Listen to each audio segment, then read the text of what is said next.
Let's talk about tariffs. That's going to be fun, right? Everybody loves a good tariff. Unless it's on you, then it sucks. Tariffs, they've been in the news lately.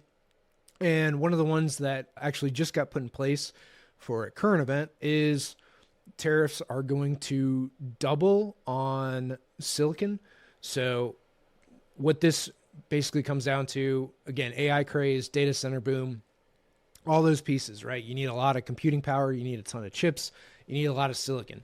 And so, for a lot of the fab and foundries, granted, we've invested as the US or helped place like multiple hundreds of billions of dollars of facilities in the US. There's the big TSMC, Taiwan semiconductor facility in Arizona that just got put in. Intel was putting some chip fabs in Ohio. I think that's still moved forward.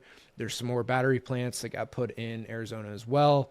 Micron has been working to increase their production capabilities, whether that's going to be in Idaho or New York. So a lot of these fabrications, Micron makes memory for all you guys, right? They're the memory guys. So for all of these big semiconductor facilities, we've had massive expansion into our capabilities here in the US. Granted, you can't turn on a $50 billion facility, overnight. Again, we've talked about lead times for just electrical gear. It's 60 weeks. So it's a year, 12 months or 14 months out for a lot of that kind of stuff. And so this means that, that's a 14-month lead time just on gear, plus, design of these facilities, turn on for all the rest of it. I mean, you're talking 4 years, right, in construction time, which is about right for TSMC, because I think the build for that started in 21. You've got all this boom of data center, of expansion, of shipping, and everything else that comes with this. So in conjunction with that, starting in, I think it's 27 was the announcement, like in May of 27, that we would double the tariff on all Chinese imported silicon product. So this is any memory chips, graphics chips, hard drives, like anything that was semiconductor based. So what this is going to do is force more onshoring of high-tech manufacturing for TSMC, Intel, Asus, like all those guys, right? They're going to onshore more and more of it. You're going to see more stuff pop up in Taiwan. And then that whole conversation also is like, if China doesn't invade Taiwan in the next 18 months as well, and then what would happen there if China now took over Taiwan, but Taiwan is still a, quote, separate country for a tariff piece, right? Even though China now controlled it, what would that do to tariffs? So there's a lot of very big unknowns that are going to happen because, that thing's been on the brink for a while of China and Taiwan and what's going to happen there. But the thing for construction that I care about is, as I'm not in the computer business, but is in construction, that means that there's going to be more and more manufacturing facilities. More of those are coming onshore. And then what this will also do is all the training that has gone into those high tech fabrication facilities that Taiwan Semiconductor has done, Foxconn. Well, Foxconn doesn't actually manufacture it. They're just an assembly component for iPhones and stuff like that. But they would probably have more facilities that would come here. TSMC, Intel, they built most of their stuff here, but Asus and a bunch of other computer manufacturers would also bring more and more of their manufacturing here to the United States. Or that's the perceived implication of what a doubling of a tariff would do on Chinese imported goods, right? So all that manufacturing is there. This doubling of a tariff would really force more of that to come into the US.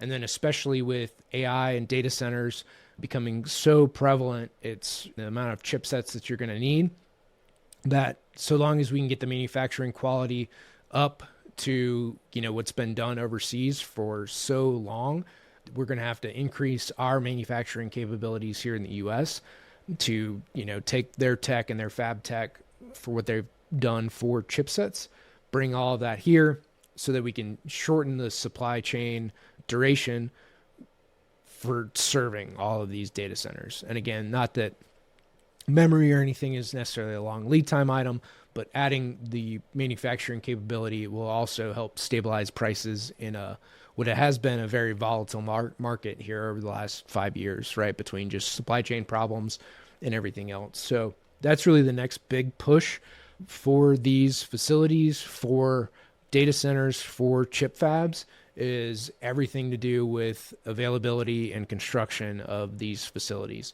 It's going to take a while, and we just have to be a little better at our long-term vision as a country and kind of forcing those right incentives, which also comes down to a political problem where some of these facilities can't be built in 4 years.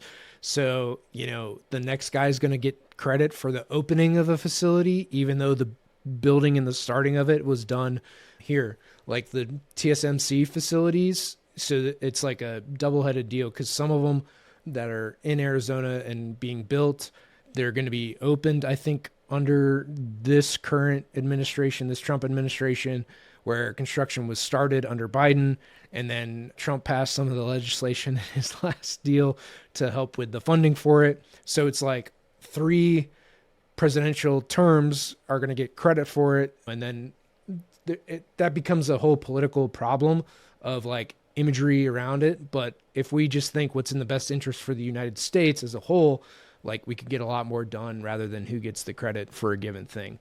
Because at the end of the day, if we build more of these plants and we either help with funding, or, which I don't think we should help with funding, the tariff deal is the right way, because then they'll use private investment dollars and not my tax dollars to build these facilities.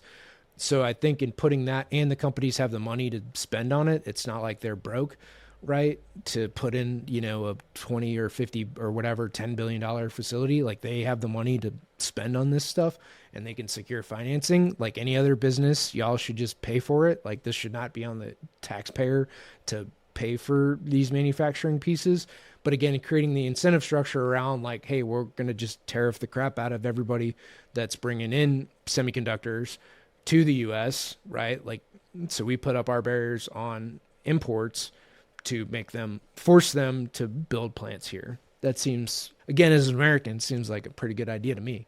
So that's, I think, one of the big things that we're going to see around tariffs and this whole deal moving forward is it's going to force a lot more manufacturing to come onshore, which will create jobs and everything else that's good for the economy.